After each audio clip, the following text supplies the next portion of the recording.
ജനവിധി എഴുതേണ്ടത് തീർച്ചയായും തൃശൂർ മണ്ഡലത്തിലെ പ്രബുദ്ധരായ വോട്ടർമാരാണ്. അവർക്ക് പ്രധാനപ്പെട്ട ചില ചോദ്യങ്ങൾ ചോദിക്കാനുണ്ട്. കെ രാജൻ, താങ്കൾക്ക് മറുപടി പറയാനുള്ള അവസരം. ഏറ്റവും പ്രധാനപ്പെട്ട കാര്യം, രക്തസാക്ഷികളോട് CPM-നും CPI-ക്കും മാപ്പ് പറയേണ്ടി വരും എന്ന പ്രസക്തമായ ചോദ്യം. തീർച്ചയായും ഫിറോസിന് അത് പ്രധാനപ്പെട്ട കാര്യമായി തോന്നാം. ഈ പറഞ്ഞ 5 കാര്യവും പ്രധാനപ്പെട്ടതാണ്. 5-നും ഞാൻ മറുപടി പറയാം. ഒന്ന്, ഈ തൊഴിലുറപ്പ് പദ്ധതിയെക്കുറിച്ച് ജോസ് വള്ളൂർ വാദിച്ചു. എനിക്ക് വലിയ ഇഷ്ടമായി. തൊഴിലുറപ്പ് പദ്ധതി തീരുമാനിക്കുന്ന ഒന്നാം UPA ഗവൺമെൻറ്റിൻ്റെ ഭാഗമാണ്. UPA ഗവൺമെൻറ്റിന് പിന്തുണ കൊടുക്കാൻ ഇടതുപക്ഷം വെച്ച പൊതു മിനിമം പരിപാടിയിലെ ഏറ്റവും പ്രധാനപ്പെട്ട അജണ്ടയാണ് ദേശീയ ഗ്രാമീണ തൊഴിലുറപ്പ് പദ്ധതി. നിങ്ങൾ കേൾക്കുന്നുണ്ടോ എന്നറിയില്ല. ദേശീയ തൊഴിലുറപ്പ് പദ്ധതിയെക്കുറിച്ച് ഊറ്റം കൊള്ളുന്ന ജോസ് വള്ളൂർ തിരിച്ചറിയേണ്ടത്, തെരഞ്ഞെടുപ്പ് അടുത്ത് നിൽക്കുന്ന സമയത്ത് പണിക്ക് പകൽ നേരത്ത് ഈ വെയിലത്ത് വരുന്ന പാവപ്പെട്ട ദേശീയ തൊഴിലുറപ്പ് പദ്ധതിയിലെ തൊഴിലാളികൾക്ക് കൊടുക്കാനുള്ളത് 365 കോടി രൂപയുടെ കുടിശ്ശിക. അത് കൊടുത്തിട്ടാണ് ഈ വർത്തമാനം പറഞ്ഞിരുന്നെങ്കിൽ ഞങ്ങൾക്കത് മനസ്സിലാക്കാം. ഈ പാവപ്പെട്ടവർക്ക് 365 കോടി രൂപയുടെ കുടിശ്ശിക വരുത്തി വെച്ചിട്ടാണ് ഇതിനകത്ത് ഊറ്റം കൊള്ളാൻ വേണ്ടി തീരുമാനിക്കുന്നത്. രണ്ടാമത്തെ കാര്യം ഞാൻ വളരെ വിനയപൂർവ്വം ചോദിക്കട്ടെ. ജോസേട്ടൻ്റെ പിന്നെ എല്ലാ കാര്യങ്ങളും അറിയുന്നതുകൊണ്ട് ഞാൻ ചോദിക്കുകയാണ്. ഈ തൃശ്ശൂരിലെ ജൂബിലി മിഷൻ മെഡിക്കൽ കോളേജിലെ ഡയറക്ടർ ബോർഡ് ആളുകളിൽ ആരെങ്കിലും ഒരാളെ ചീത്ത പറയാൻ ജോസ് വള്ളൂരിന് ചങ്കൂറ്റമുണ്ടോ? അമല ആശുപത്രി നടത്തിക്കൊണ്ടിരിക്കുന്ന മാനേജ്മെൻറ്റിലെ ഏതെങ്കിലും ഒരു ഡയറക്ടറെ ചീത്ത പറയാനും കച്ചവടക്കാരനാണെന്ന് പറയാനും കോൺഗ്രസിനും ഈ പിന്നെ ജോസ് വള്ളൂരിനും ചങ്കൂറ്റമുണ്ടോ? അതുപോലെ CSI സഭ നടത്തിക്കൊണ്ടിരിക്കുന്ന ഒരു മെഡിക്കൽ കോളേജിലെ ഡയറക്ടർ ബോർഡ് അംഗം മാത്രമാണ് ബെനറ്റ് എബ്രഹാം.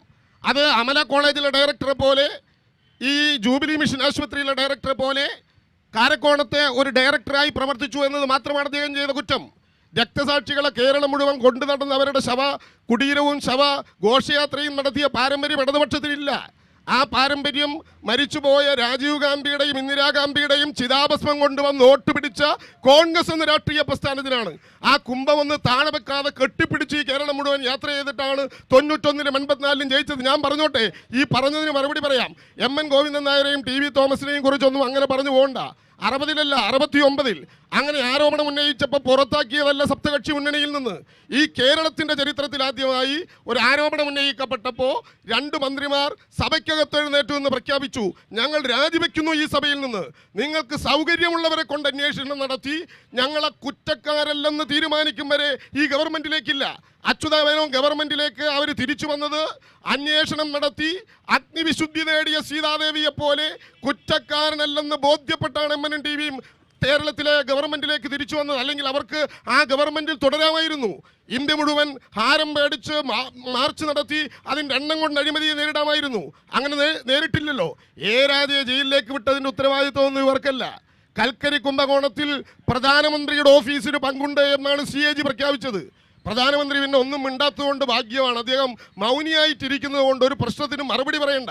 പക്ഷേ കൽക്കരി കുംഭകോണത്തിൻ്റെ ഉത്തരവാദിത്വമുണ്ട് എന്ന് പറഞ്ഞ CAG-യുടെ റിപ്പോർട്ടിൽ ഭാഗമായ PM-ൻ്റെ ഓഫീസ് എന്ത് അഴിമതിക്കെതിരായ നടപടിയാണ് എടുത്തത്? ചന്ദ്രപ്പൻ തൃശ്ശൂർ വന്ന് മത്സരിച്ചു. ഞാനൊരാളും മാറി മത്സരിക്കുന്നതിനെതിരല്ല, ജോസേട്ടനാണ് മാറി മത്സരിക്കുന്നതിനെതിരെ പറഞ്ഞത്. ചന്ദ്രപ്പൻ തൃശ്ശൂർ വന്ന് മത്സരിച്ച് ജയിച്ചു എന്ന് പറയുമ്പോൾ ചന്ദ്രപ്പനെതിരെ മത്സരിച്ച സ്ഥാനാർത്ഥി തൃശ്ശൂർക്കാരനായിരുന്നില്ല എന്നുകൂടി അദ്ദേഹം ബോധ്യപ്പെടുന്നത് നന്നായിരിക്കുമെന്ന്. നമുക്ക് ചോദ്യങ്ങളിലേക്ക് പോകേണ്ടതുണ്ട്. ജോസ് വള്ളൂർ വളരെ വ്യക്തമായി ഇവിടെ രാഷ്ട്രീയ ചർച്ചകളിൽ ഇവിടെ പറയാനിടയാണ്ട് വർഗീയ സംഘടനകൾ കേരളത്തിൽ കോൺഗ്രസിൻ്റെ മുന്നണിയിൽ തന്നെ മുസ്ലിം ലീഗ് എന്നൊരു സംഘടനയുണ്ട്. അവരുടെ പേര് തന്നെ മുസ്ലിം ലീഗ്. അവർ വെള്ളിയാഴ്ച ഈ സംസ്ഥാനത്ത് പരീക്ഷ പോലും മാറ്റിവെക്കേണ്ട ഒരു സ്ഥിതിവിശേഷം വന്നു. സ്കൂളിൽ പോകുന്ന ടീച്ചർമാർ പച്ച ബ്ലൗസ് ഇട്ട് വരണമെന്ന് പറഞ്ഞു. കേരളത്തിൽ നടന്ന മാറാട് കലാപം ഇതെല്ലാം മറന്നുകൊണ്ടാണോ കേരളത്തിൽ കോൺഗ്രസ് നേതൃത്വം ഈ പൊതു തെരഞ്ഞെടുപ്പിനെ നേരിടുന്നത്? ഇതിന് വ്യക്തമായ മറുപടി, കണ്ണി കണ്ട നുണ പറയരുത്, വ്യക്തമായ മറുപടി കോൺഗ്രസ് നേതൃത്വം നൽകണം. നിങ്ങളുടെ മുന്നണിയിൽ മുസ്ലിം ലീഗ് ഉണ്ട്, വർഗീയ കക്ഷികളുണ്ട്, എന്നിട്ടാണ് തിരിഞ്ഞു നോക്കി പറയുന്നത് BJP-ക്കാർ കുറ്റം പറയുന്നത്. BJP വ്യക്തമായി നയം പറഞ്ഞു. ഞാൻ കേട്ടിട്ടുണ്ട്, ആരോടുമില്ല പ്രീണനം, എല്ലാവർക്കും തുല്യനീതി എന്ന മുദ്രാവാക്യം ഉയർച്ച ആ BJP-യെ കുറിച്ചാണ് നിങ്ങൾ പറയുന്നത്. ഐക്യജനാധിപത്യ മുന്നണിയിൽ മുസ്ലിം ലീഗ് ഉൾപ്പെടെയുള്ള ഘടകകക്ഷികളുണ്ട്.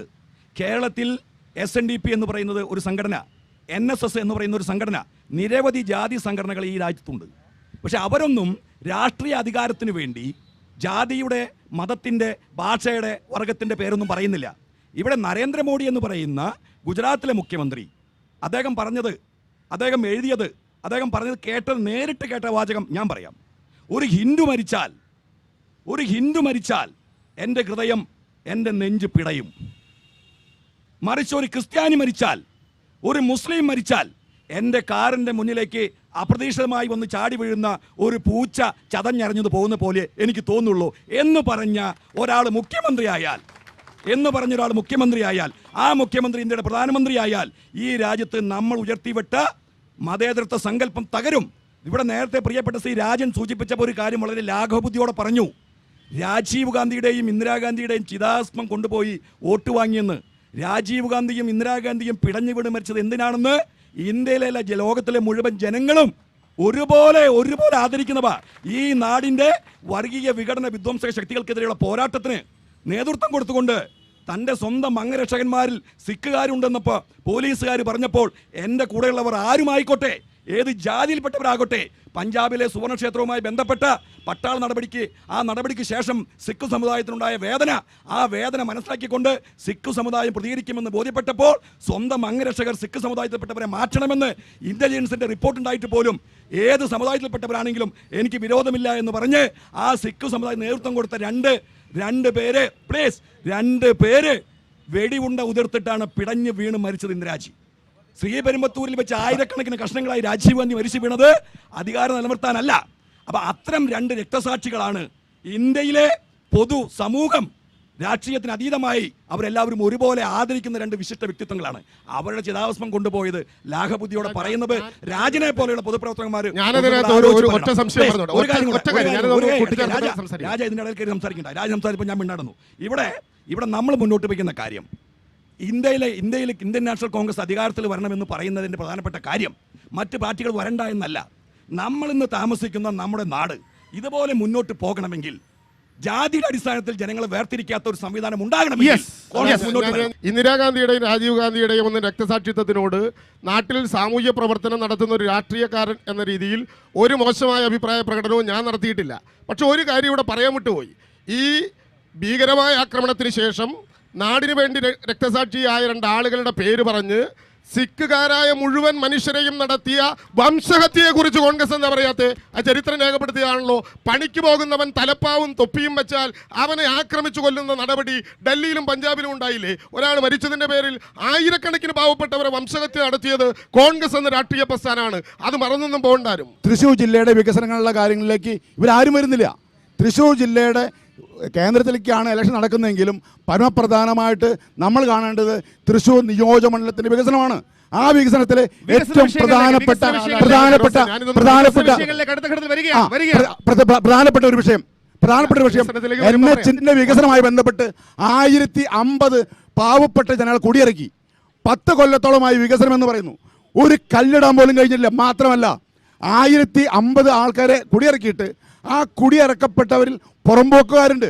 ആ പുറമ്പോക്കുകാർക്ക് ചില്ലിക്കാശ് കൊടുക്കാതെ പുറത്തു വിടുമ്പോൾ 15ഉം 20ഉം ഏക്കർ 77 മുമ്പ് കയ്യേറിയവർ, 67 മുമ്പ് കയ്യേറിയവർ, 15 മുമ്പ് കയ്യേറിയെന്ന് പറഞ്ഞ് അവർക്ക് നിഷ്പ്രയാസം പട്ടയം എഴുതി കൊടുക്കുന്ന അവസ്ഥ, ഈ അവസ്ഥ ഉണ്ടാകുന്നതോടൊപ്പം തന്നെയുള്ള വിഷയം എന്താ വെച്ചാൽ 2004 പ്രഖ്യാപിച്ച പദ്ധതിയാണ് NHന്റെ വികസനം, 4 വരി പാത.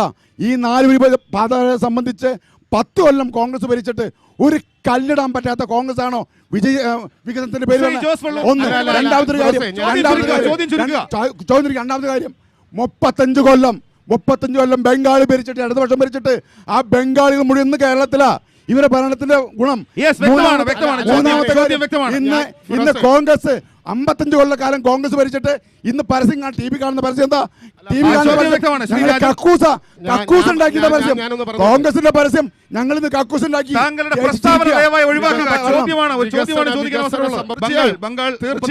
തീർച്ചയായും ബംഗാളിൽ കഴിഞ്ഞ എത്രയോ കാലമായി ഇടതുപക്ഷ ജനാധിപത്യ മുന്നണി നടത്തിയ വികസന പ്രവർത്തനങ്ങൾ ശരിയുടെ പക്ഷത്തുണ്ടായിരുന്നു എന്ന് തന്നെയാണ് ഞങ്ങളുടെ അഭിപ്രായം. എന്നാൽ അക്കാര്യത്തിൽ ഇടതുപക്ഷ ജനാധിപത്യ മുന്നണിയുടെ ഗവൺമെന്റിന് പറ്റിയ വീഴ്ചകൾ ആ ഗവൺമെന്റ് ഏറ്റുപറഞ്ഞിട്ടുണ്ട്.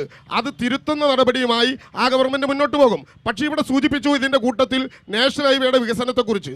BOTയുടെ പേരിൽ ഈ പാവപ്പെട്ട നാട്ടിലെ ജനങ്ങളെ കൊന്ന് കൊലവിളിക്കുന്ന നടപടിക്കാണ് അക്ഷരാർത്ഥത്തിൽ NHന്റെ കയ്യിൽ ആയിരക്കണക്കിന് കോടി രൂപ നിലനിൽക്കുമ്പോൾ ആന്ധ്രയിലെ കോൺഗ്രസിന്റെ ഒരു MP ചെയർമാനായ കമ്പനിയെ ഏൽപ്പിച്ചുകൊണ്ട് ഈ പാലിയേക്കരയിൽ നടത്തിക്കൊണ്ടിരിക്കുന്ന കൊള്ള എന്ന യാഥാർത്ഥ്യം കൂടി നാട്ടിലെ ജനങ്ങൾ മനസ്സിലാക്കണം. ഇവിടെ അവസാനം പറഞ്ഞ ശ്രീ രാജൻ പറഞ്ഞ കാര്യവുമായി ബന്ധപ്പെടുത്ത് നമ്മൾ മനസ്സിലാക്കേണ്ട കാര്യമുണ്ട്.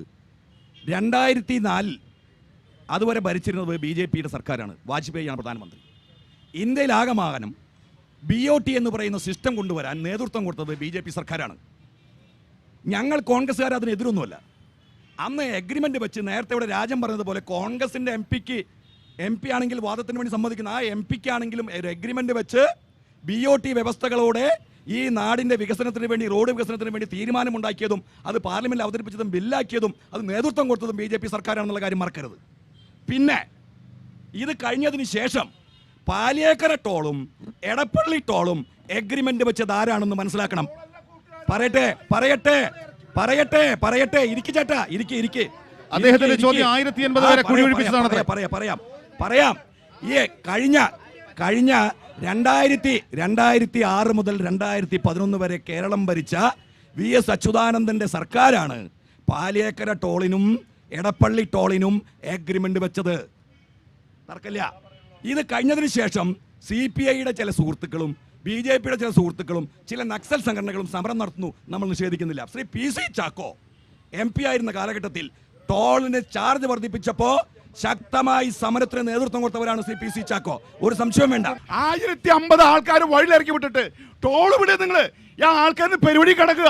തിരിഞ്ഞു നോക്കിയത് നിങ്ങൾ ആ പുറമോക്കുകാർക്ക് വഴി കിടക്കാൻ സ്ഥലം റോട്ടിൽ കിടക്കുക, കൊച്ചു മാടത്തിൽ കിടക്കുക, കുഞ്ഞു കുട്ടികളടക്കം കിടക്കുക. നിങ്ങൾ ആ 15 ഏക്കർ 20 ഏക്കർ പട്ടയം കൊടുക്കാൻ വേണ്ടി കോൺഗ്രസ്സുകാരും കേരള കോൺഗ്രസ്സുകാരും വാദിക്കുമ്പോൾ പാവപ്പെട്ട മനുഷ്യൻ വഴി കിടന്ന് തെണ്ടുക. 1050 പേരെ വഴിയാധാരമാക്കിയെന്ന് പറയുന്നത് കളവായൊരു പ്രചരണമാണ്. നിക്കട്ടെ, പറയട്ടെ. ഇവിടെ കുടിയൊഴിപ്പിക്കൽ ഉണ്ടായാൽ ഇപ്പൊ മൂലംപിള്ളിയിൽ 3000-ഓളം കുടുംബങ്ങളെ മറുപടി പറയട്ടെ. നിങ്ങൾ ഓളിയിട്ട് അതിനേക്കാളും കൂടുതൽ ഓളിയുള്ള ആളുകളൊക്കെ ഇവിടെ ഉണ്ട്. അങ്ങനെ ഓളിയിടൊന്നും വേണ്ട. ഇവിടെ കുടിയൊഴിപ്പുണ്ടായാൽ കേരളത്തിലെ UDF സർക്കാരിന്റെ പ്രഖ്യാപിത ലക്ഷ്യം എന്ന് പറയുന്നത് ഒരു സംശയം വേണ്ട. UDF സർക്കാരിന്റെ പ്രഖ്യാപിത ലക്ഷ്യം എന്ന് പറയുന്നത് ഭൂരഹിത കേരളമാണ്. ഒരു തുണ്ട് ഭൂമിയെങ്കിലും ഇല്ലാത്ത ഒരാൾ പോലും കേരളത്തിൽ ഉണ്ടാകാൻ പാടില്ല എന്നാണ് ഉമ്മൻചാണ്ടി പ്രഖ്യാപിച്ചിട്ടുള്ളത്. അത് നടപ്പാക്കുകയാണ്. 1050 കുടുംബങ്ങൾക്ക് വഴിയാധാരമായിട്ടുണ്ടെങ്കിൽ അവർക്ക് പുനരധിവാസ പാക്കേജ് ഉണ്ടാക്കും. ഒരു സംശയവും വേണ്ട. അടുത്ത ചോദ്യം ആ ചോദ്യത്തിലേക്ക് നമുക്ക് ഒതുങ്ങി നിൽക്കാൻ ആകാത്തതുകൊണ്ട് അടുത്ത ചോദ്യത്തിലേക്ക് കൂടി പോകണം. ജോസേട്ടനോട് ചോദ്യം. അതായത് പഞ്ചവത്സര പദ്ധതി നടപ്പിലാക്കിയ ജവഹർലാൽ നെഹ്റു, മനസ്സിലാവുണ്ടല്ലോ, ജവഹർലാൽ നെഹ്റു പഞ്ചവത്സര പദ്ധതി നടപ്പിലാക്കിയ ജവഹർലാൽ നെഹ്റു ഇന്ത്യയുടെ മതേതരത്വ മൂല്യം ഉയർത്തിപ്പിടിക്കുന്ന ജവഹർലാൽ നെഹ്റു സെക്കുലറിസമാണ്. ജവഹർലാൽ നെഹ്റുവിനെ കുറിച്ചുള്ള വിശേഷണങ്ങളല്ല താങ്കളുടെ ചോദ്യം. ആ നെഹ്റുവിനെ കമ്പയർ ചെയ്തുകൊണ്ട് വാജ്പേയി നെഹ്റുവിന്റെ മാതിരിയാണ്, സെക്കുലറിസ്റ്റ് ആണ് എന്ന് പറഞ്ഞു. അതിന് VM സുധീരൻ. നിങ്ങൾ പറഞ്ഞ വാചകത്തിന്റെ വരികൾക്കിടയിൽ വർത്താനം പറയേണ്ടത് VM സുധീരൻ, KPCC പ്രസിഡന്റ്, ബഹുമാന്യനായ KPCC president Shri VM Sudheeran പറഞ്ഞത് വാജ്പേയി ഇന്ത്യയുടെ പ്രധാനമന്ത്രിയായിരുന്ന കാലഘട്ടങ്ങളിൽ അദ്ദേഹം മുന്നോട്ട് വെച്ച വികസന അജണ്ടയിൽ ചില പ്രധാനപ്പെട്ട കാര്യങ്ങളിലൊക്കെ തന്നെ നെഹ്റുവിനോട് സമാനമായ ചില വികസന താല്പര്യങ്ങൾ ഉണ്ടായിരുന്നു എന്നാണ് സുധീരൻ ചൂണ്ടിക്കാട്ടിയത്. അതിനർത്ഥം വാജ്പേയിയും നെഹ്റുവും ഒരുപോലെ എന്നല്ല. അതങ്ങനെ കരുതരുത്. വാജ്പേയി സർക്കാരിന്റെ കാലഘട്ടങ്ങളിൽ അദ്ദേഹം നടപ്പിലാക്കിയ വികസന പ്രവർത്തനങ്ങളിൽ ചില കാര്യങ്ങളിൽ നെഹ്റുവിനോട് സമാനമായ സാഹചര്യം ഉണ്ടായിരുന്നു എന്നാണ് ശ്രീ സുധീരൻ പറഞ്ഞത്. ജോസ് ബാബു, താങ്കള് നരേന്ദ്രമോദി സർക്കാർ ആയിരങ്ങളെ കൊന്നൊടുക്കി, ആ മനുഷ്യർ ചത്താൽ, ക്രിസ്ത്യാനിയോ മുസ്ലിങ്ങളോ മരിച്ചാൽ അത് വർഗത്തിൻ്റെ അല്ലെങ്കിൽ മതത്തിൻ്റെ അടിസ്ഥാനത്തിൽ അദ്ദേഹം പൂച്ചയോ പട്ടിയോ ചാവുന്നത് പോലെയാണെന്നുള്ള പ്രസ്താവന കേട്ടു. അതിനും വർഷങ്ങൾക്ക് മുമ്പ് ഭാരതം മറ്റൊരു പ്രസ്താവന കേട്ടു. ഇന്ദിരാഗാന്ധി എന്ന തൻ്റെ അമ്മ മരിച്ചതിൻ്റെ പേരിൽ 10,000-കണക്കിന് സിഖ് സഹോദരന്മാരെ കൊന്നൊടുക്കിയ രാജീവ് ഗാന്ധി എന്ന വർഗീയ കലാപം അഴിച്ചുവിട്ട രാജീവ് ഗാന്ധി പറഞ്ഞു, വൻമരങ്ങൾ വീഴുമ്പോൾ അതിനടിയിൽ ചില ജീവിതങ്ങൾ ചതഞ്ഞറിയപ്പെടുമെന്ന് രാജീവ് ഗാന്ധി പറഞ്ഞിട്ടുണ്ട്. അപ്പോൾ രാജീവ് ഗാന്ധി ഔദ്യോഗിക കണക്കുകൾ പ്രകാരം 4000-ൽ പരം മുസ്ലിങ്ങളും ഹിന്ദുക്കളും അടക്കം മരിച്ച ഗുജറാത്ത് കലാപത്തിന്റെ ഉത്തരവാദി എന്ന് നിങ്ങൾ ആരോപിക്കുന്ന നരേന്ദ്രമോദിയാണോ, നരേന്ദ്രമോദിയുടെ പ്രസ്ഥാനമാണോ, അതോ 10,000-കണക്കിന് ആളുകളെ കൊന്നൊടുക്കിയ സിഖ് കലാപത്തിന്റെ കാരണക്കാരനായ രാജീവ് ഗാന്ധിയുടെ പ്രസ്ഥാനമായ കോൺഗ്രസ് ആണോ ഇവിടുത്തെ യഥാർത്ഥ വർഗീയവാദികൾ? ചോദ്യം ഇവിടെ പ്രിയ സുഹൃത്ത് സൂചിപ്പിച്ചതിൽ ഒരു കാര്യം തിരിച്ചുപോയി. 10,000-കണക്കിന് സഹപ്രവർത്തകന്മാർ ഇന്ത്യയിൽ സിഖ് സമുദായം ബന്ധപ്പെട്ട് മരിച്ചിട്ടില്ല. അതായത് മനസ്സിലാക്കി പറയട്ടെ 1000 ചില്ലാനം ആളുകൾ മരിച്ചു. ആ സാഹചര്യം മനസ്സിലാക്കണം. അത് രാജീവ് ഗാന്ധി ഇടപെട്ടുകൊണ്ട് ആളുകളെ കൊന്നതല്ല. അല്ല രാജീവ് ഗാന്ധി ആ കലാപമുണ്ടായപ്പോ സ്വന്തം അമ്മ മരിച്ചു വീണ് കിടക്കുന്ന രക്തസാക്ഷിത്വം വരിച്ച അമ്മയുടെ ഡെഡ് ബോഡിയുടെ മുന്നിൽ നിന്ന് മാറി എല്ലാ ദുഃഖവും കടിച്ചമർത്തി സിഖു സമുദായത്തിനെതിരെയുള്ള അക്രമം നിർത്തിവെക്കാൻ ഓർഡർ കൊടുത്ത ഒരു നേതാവ് രാജീവ് ഗാന്ധി. നിങ്ങൾ മനസ്സിലാക്കണം. ഇവിടെ പറയാം, അന്നത്തെ സാഹചര്യത്തിൽ ഇന്ത്യയിലെ മുഴുവൻ സ്ഥലങ്ങളിലും കത്തിപ്പടരുമായിരുന്ന ഒരു വർഗീയ ലഹള ഇല്ലാതാക്കിയതാണ് രാജീവ് ഗാന്ധി. അവിടെ രാജീവ് ഗാന്ധിയുടെ പ്രസക്തി. പക്ഷേ രാജീവ് ഗാന്ധിയും നരേന്ദ്രമോദിയും ഒരുപോലെയാണെന്ന് പറഞ്ഞാൽ അത് അർഹിക്കുന്ന അവജ്ഞയോടെ പുച്ഛിക്കാനേ കഴിയൂ. ഒരു സംശയവും വേണ്ട.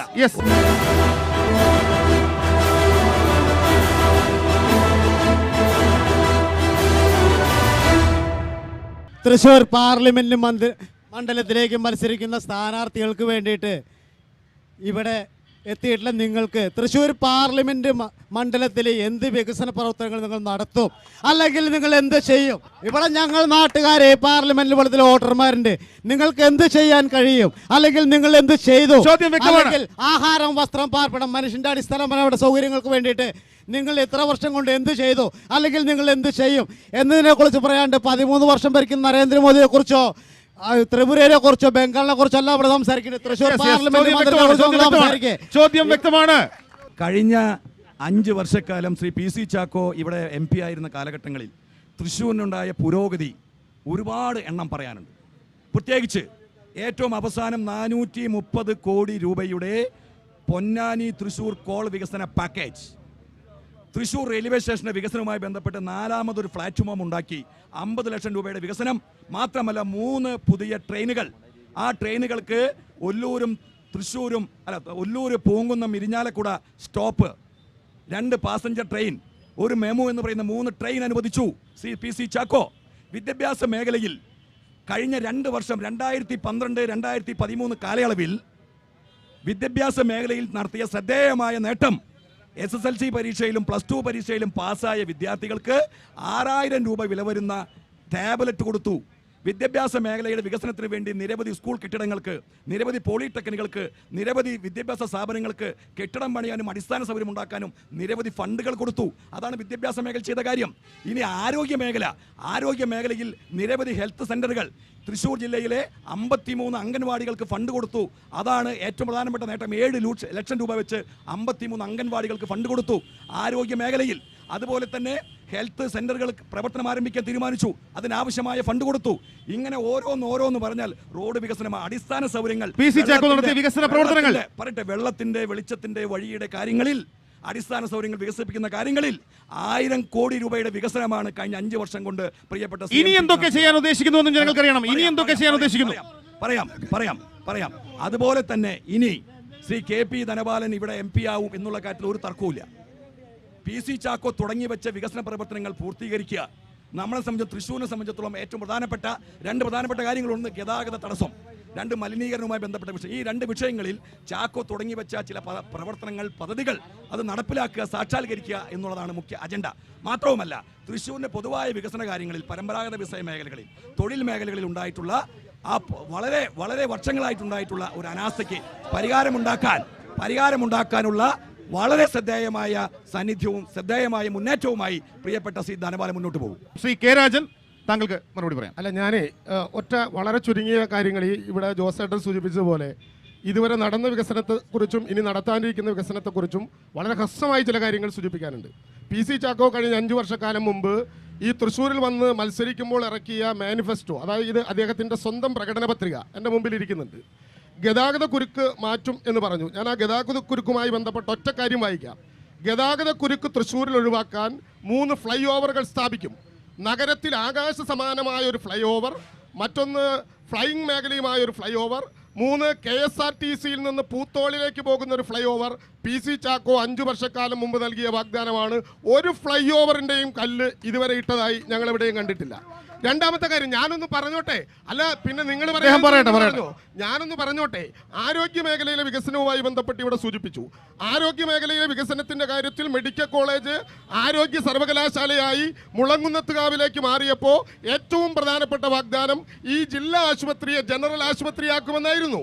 കിടത്തി ചികിത്സിക്കാൻ പോലും സൗകര്യമില്ലാതെ ജനറൽ ആശുപത്രി എന്ന ചോദ്യം ഇപ്പോഴും ബാക്കി നിൽക്കുകയാണ്. ആരോഗ്യ മേഖലയിൽ ഒരു വികസനവും നടന്നിട്ടില്ല.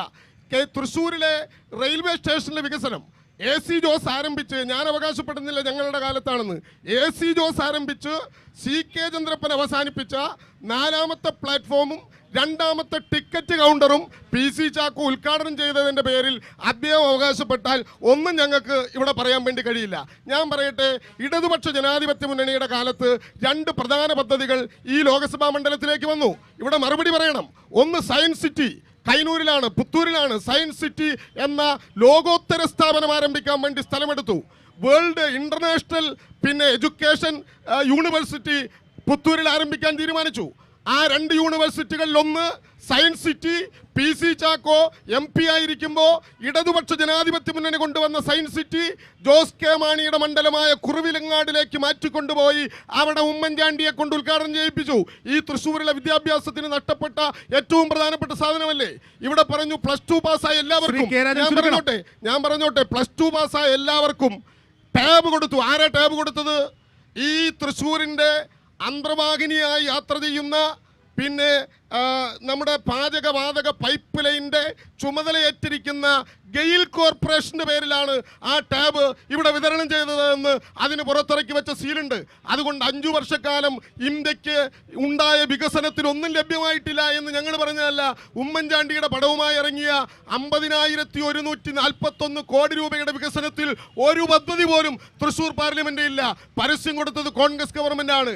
ഞങ്ങൾ അധികാരത്തിൽ വന്നാൽ ഈ തൃശ്ശൂർ ജില്ലയിൽ ഞങ്ങൾ MP ആയി തിരഞ്ഞെടുക്കപ്പെട്ടാൽ നഗരങ്ങളും അതേസമയം ഒളകര പത്രക്കണ്ടം, മണിയൻ കിണർ, താമരവള്ളച്ചാൽ, ആനപ്പാന്തം പോലെ ആദിവാസികൾ താമസിക്കുന്നതുമായ വൈവിധ്യമാർന്ന ഈ തൃശ്ശൂർ മണ്ഡലത്തിൽ കുടിവെള്ളം, ആരോഗ്യം, വിദ്യാഭ്യാസം, ഗതാഗത കുരുക്കൊഴിവാക്കാനുള്ള മാർഗം, റെയിൽവേയുടെ വികസനം, ഈ 5 കേന്ദ്രത്തിൽ 5 കാര്യത്തിൽ ശ്രദ്ധിച്ചുകൊണ്ടുള്ള സമഗ്രമായ വികസന പാക്കേജ് തൃശ്ശൂരിന് വേണ്ടി നടപ്പിലാക്കും. വ്യക്തമാണ്.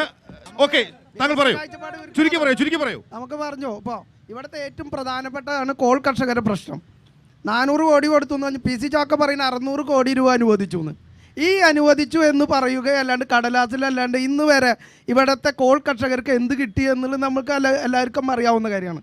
നമുക്കറിയാം, കേരളത്തിലെ 8.5 ലക്ഷം ഹെക്ടർ കൃഷി ചെയ്തിരുന്ന സ്ഥലത്ത് ഇന്ന് 2 ലക്ഷമാണ് അത് ചെയ്യുന്നത്. അതിൻ്റെ 60% വരുന്ന കോൾ കർഷകരാണ്, നമ്മുടെ കർഷകരാണ്. ഇന്ന് കേരളത്തിലെ 100%-ൽ 60% നെല്ല് ഉൽപ്പാദിപ്പിക്കുന്നത്, അരി ഉൽപ്പാദിപ്പിക്കുന്നത് നമ്മുടെ ഈ കോളിൽ നിന്നാണ്. ആ കോളിൻ്റെ വികസനം പോലും നടപ്പാക്കാനാണ് പറ്റാത്ത PC ചാക്കോ ആണ് വികസനം നടപ്പാക്കിയെന്ന് പറയും. പിന്നെ ഇവിടുത്തെ പ്രധാനപ്പെട്ട കാര്യമാണ് നമ്മുടെ ഹോസ്പിറ്റലിൻ്റെ കാര്യം. മെഡിക്കൽ കോളേജിൻ്റെ അവസ്ഥ എന്താണെന്ന് നമുക്ക് എല്ലാവർക്കും അറിയാം. എന്തിനാ അങ്ങോട്ട് പോകണം? നമ്മുടെ തൊട്ടടുത്ത് കിടക്കുന്ന സിവിൽ ആശുപത്രിയുടെ കാര്യം നോക്കിയാൽ എന്താണ് ഇവിടെ ഇത്രയും നല്ല സജ്ജീകരണങ്ങൾ കൊണ്ടുവരാൻ പറ്റുന്ന സ്ഥലത്ത് ആ സാധാരണക്കാരന് വന്നു കഴിഞ്ഞാൽ, ഒരു കാലൊടിഞ്ഞ് വന്നു കഴിഞ്ഞാൽ എക്സ്റേ എടുക്കാൻ പോലും അവിടെ സംവിധാനമില്ല. അല്ലെങ്കിൽ തലടിച്ച് വീണ് കഴിഞ്ഞാൽ അവിടെ സ്കാനിങ്ങിന് ഒരു സംവിധാനമില്ല. പിന്നെ നമുക്കറിയാം ഇവിടെ നിന്നുള്ള നമ്മുടെ മ്യൂസിയം മാറ്റും എന്ന് പറഞ്ഞുകൊണ്ട് 1992 കെ കരുണാകരൻ മുഖ്യമന്ത്രി ആയിരിക്കുമ്പോൾ, PC ജോർജ് MLA ആയിരിക്കുമ്പോൾ, PP ജോർജ് MLA ആയിരിക്കുമ്പോൾ കല്ലിട്ടാണ് പീച്ചിയിലേക്ക് കൊണ്ടുപോകുന്നത്.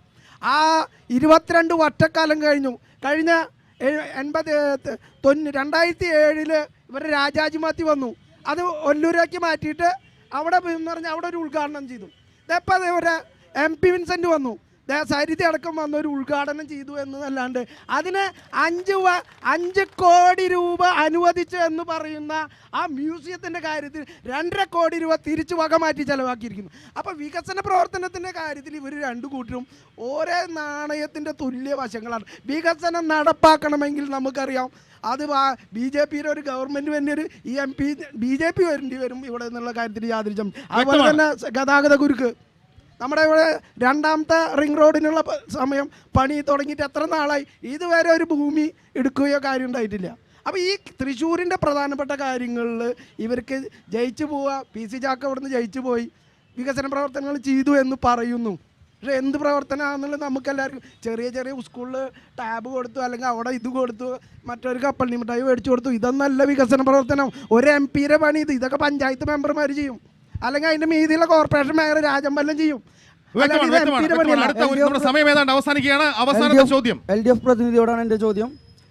ഒരു കോഴിയെ കഴുത്തറുത്ത് കൊല്ലാൻ കണ്ടു നിൽക്കാൻ കഴിയാത്ത, അതുപോലെ തന്നെ ഒരു പട്ടിയോ പൂച്ചയോ റോഡിൽ വണ്ടി തട്ടി മരിക്കുമ്പോൾ ഹൃദയം പിടയ്ക്കുന്ന ഈ കേരളത്തിലെ വീട്ടമ്മമാരും ജനങ്ങളും അവരുടെ മുമ്പിൽ ഈ LDF പാർട്ടി എന്ത് പേര് പറഞ്ഞിട്ടാണ് വോട്ട് പിടിക്കുന്നത്? വടകരയിലെ TP ചന്ദ്രശേഖരൻ്റെ ശരീരത്തിൽ വെട്ടിയ 51 വെട്ടുകളുടെ പേരിലോ, അതോ പെരിഞ്ഞനത്ത് അവരുടെ തന്നെ അനുകൂലിയായ നവാസിനെ കൊട്ടേഷൻ ഗ്യാങ്ങുകളുടെ വാളിനിരയാക്കിയ ആ രാഷ്ട്രീയ കലിയുടെ പേരിലോ എന്തു പറഞ്ഞാണ് നിങ്ങൾ വോട്ട് പിടിക്കുന്നത്? ജനങ്ങളുടെ പ്രതികരണം എങ്ങനെയായിരിക്കും നിങ്ങൾ ഓരോ വീട് കയറിയും വോട്ട് ചോദിക്കുമ്പോൾ? CPI ഒരു കാരണവശാലും നാട്ടിൽ നടക്കുന്ന ഒരു കൊലപാതക രാഷ്ട്രീയത്തിന് എതിരല്ല. പക്ഷേ ആ കൊലപാതക രാഷ്ട്രീയത്തിൻ്റെ പേരിൽ ചങ്കൂറ്റം കൊള്ളാൻ കോൺഗ്രസിനും BJPക്കും അടക്കമുള്ള ഒരു രാഷ്ട്രീയ പാർട്ടിക്കും നമ്മുടെ നാട്ടിൽ അവകാശമില്ല. ഞങ്ങൾ മാത്രമല്ല, എല്ലാവരും വോട്ട് പിടിക്കണമല്ലോ. വിലക്കയറ്റവും അഴിമതിയും വർഗീയതയും ഉൾപ്പെടെയുള്ള വിഷയങ്ങളിലാണ് ഞങ്ങൾ വോട്ട് പിടിക്കുന്നത്. നിങ്ങൾ ഞാൻ പറഞ്ഞോട്ടെ, നിങ്ങൾ TP ചന്ദ്രശേഖരന്റെയും ഞാൻ ചോദിക്കട്ടെ, ഞാനൊന്ന് പറഞ്ഞോട്ടെ, അദ്ദേഹം മറുപടി പറയട്ടെ. ആയിക്കോട്ടെ, ഇതിനാണ് ഞാൻ മറുപടി പറയുന്നത്. ഞാൻ മറുപടി പറയാം. അവിടെ ഇതിന് പറയാൻ ധൈര്യം കാണിച്ച നവാസിനെ കൊന്ന ആളുകളെ കുറിച്ച് കർശനമായി അന്വേഷിച്ച് കുറ്റക്കാരാരാണെങ്കിലും പിടിക്കണം, തർക്കമില്ല. പക്ഷേ ഇത് പറയാൻ ചങ്കൂറ്റം കാണിച്ച ഒരു സുഹൃത്തുണ്ടല്ലോ, ഈ അയ്യന്തോളിലെ ഈച്ചരത്ത് മധുവും ലാൽജി കൊള്ളന്നൂരും മരിച്ചല്ലോ.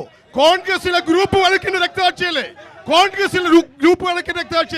നിങ്ങളെന്താ അതിനെ കുറിച്ച് പറയാത്ത? ആ അയ്യന്തോളി എന്ന് പറഞ്ഞാണ് നിങ്ങൾ വോട്ട് പിടിക്കാൻ പോകുന്നത്? കൊലപാതക രാഷ്ട്രീയത്തെ കുറിച്ചൊന്നും ബഹളമുണ്ടാക്കി ചങ്കൂറ്റം കാണിക്കില്ല.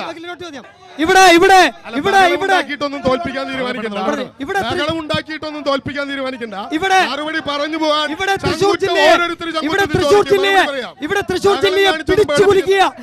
ജില്ലയെ പിടിച്ചുകുലുക്കിയ ഒരു സമരം ഇവിടെ നടന്നു. ടോൾ പ്ലാസ സമരം. ഇവിടെ ഒരു കാലത്ത് യുവാക്കളുടെ ശക്തിയായ DYFI-യും AIYF-ഉം യൂത്ത് കോൺഗ്രസുമാരും അടങ്ങുന്ന ഇവിടുത്തെ കേരള സമൂഹത്തിൽ ഈ ടോൾ പ്ലാസ സമരത്തിന് വേണ്ടി ഇവിടുത്തെ ഇടതുവലത് യുവജന സംഘടനകൾ എന്ത് ചെയ്തു? എന്ത് സമരമാണ് ചെയ്യാൻ കഴിഞ്ഞത്? അവിടെ ആകെ കൂടി ദേശീയ പാർട്ടിയിൽ സമരം ചെയ്ത ആകെ കൂടി പ്രസ്ഥാനം ഭാരതീയ ജനതാ പാർട്ടി. ചന്ദ്രേട്ട, ഞാൻ ഒരു കാര്യം പറഞ്ഞോട്ടെ. ഞാൻ മറുപടി പറയണമെങ്കിൽ പറഞ്ഞോട്ടെ. ആ ദേശീയപാതയിൽ നിങ്ങൾ സമരം നടത്തുമ്പോഴല്ലേ വലിയ മാർച്ച് നടത്തി ദേശീയ പാർട്ടിയായ CPIയുടെ സംസ്ഥാന സെക്രട്ടറി സഖാവ് പന്ന്യൻ രവീന്ദ്രൻ അവിടെ വന്നത്? 2 ദേശീയ പാർട്ടിയുടെ സംസ്ഥാന നേതാക്കളെ അവിടെ വന്നുള്ളൂ. ഒന്ന് BJPയുടെ നേതാവ് മുരളീധരനും മറ്റൊന്ന് CPIയുടെ സംസ്ഥാന സെക്രട്ടറി പന്ന്യൻ രവീന്ദ്രനും. ആ വർത്തമാനം പറയല്ലേ? ഇവിടെ ഇടതുപക്ഷ ജനാധിപത്യ മുന്നണിയുടെ സ്ഥാനാർത്ഥിയായി മത്സരിക്കുന്ന CN ജയദേവന്റെ പേരിൽ 4 കേസുകൾ ഇരിഞ്ഞാലക്കുട കോടതിയിലുണ്ട്. ഞങ്ങളെല്ലാം ആ കേസിന്റെ പ്രതികളാണ്. ചന്ദ്രേട്ടത് മറക്കണ്ട. തീർച്ചയായും ജനാധിപത്യത്തിന്റെ തൃശ്ശൂർ പൂരം തന്നെയാണ് ഇവിടെ നടക്കുന്നത് എന്ന കാര്യത്തിൽ സംശയമില്ല. ഇവിടെ കൂടിയിരിക്കുന്ന വോട്ടർമാർ ഏപ്രിൽ 10-ാം തീയതി പോളിംഗ് ബൂത്തിലേക്ക് പോകുന്നു. തൃശ്ശൂർ മണ്ഡലത്തിന്റെ വിധി എഴുതാൻ മെയ് 16 വരെ കാത്തിരിക്കേണ്ടി വരും. തൃശ്ശൂർ മണ്ഡലത്തിലെ പ്രബുദ്ധരായ ജനങ്ങൾ എങ്ങനെ വിധി എഴുതി, തൃശ്ശൂരിന്റെ രാഷ്ട്രീയ മനസ്സ് ആർക്കൊപ്പം നിന്നു എന്നറിയാൻ കാത്തിരിക്കാം നമുക്ക്. ബലാബലം ഇനി എറണാകുളത്തേക്ക്. നമസ്കാരം.